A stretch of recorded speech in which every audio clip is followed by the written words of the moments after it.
Hello aspirants. RBI governor Sanjay Malhotra ने कहा है कि ऑलरेडी इस साल के 3 बार रेपो रेट कट्स के बाद भी एक और बार रेपो रेट घटाने का विमर्श आरबीआई की एमपीसी यानी मॉनेटरी पॉलिसी कमेटी कर सकती है।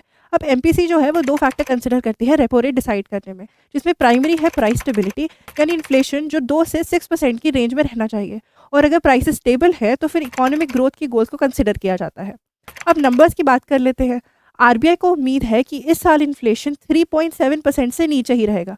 सीपीआई यानी कंज्यूमर प्राइस इंडेक्स का डेटा जो रिटेल इन्फ्लेशन बताता है वो 6 साल के लो 2.10 पे है। इस डिसइन्फ्लेशनरी कंडीशन के रीज़न क्या है, एक एक करके समझते हैं। सप्लाई साइड मैनेजमेंट और बढ़िया मानसून की वजह से फूड प्राइसेस में गिरावट देखने मिली है। इसराइल ईरान का कॉन्फ्लिक्ट भी अब ठंडा होता दिख रहा है, तो क्रूड ऑयल के प्राइसेस भी घट गए हैं। क्लोथिंग, फुटवेयर, हाउसिंग और रिक्रिएशन में भी इन्फ्लेशन का रेट कम ही रहा है।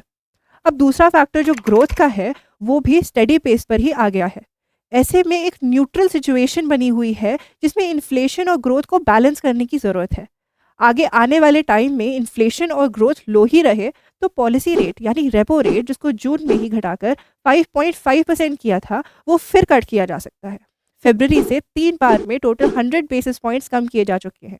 ऐसे में आरबीआई गवर्नर ने कहा है कुछ टाइम देकर ग्रोथ इन्फ्लेशन के इस डायनामिक्स को समझा जाए और इकोनॉमी के लिए एक appropriate decision monetary policy committee लेगी। ऐसे ही और इन्फॉर्मेशनल वीडियोस के लिए फॉलो कीजिए पीआईआईटी कॉम्पिटिटिव एग्जाम्स के चैनल को। Thank you.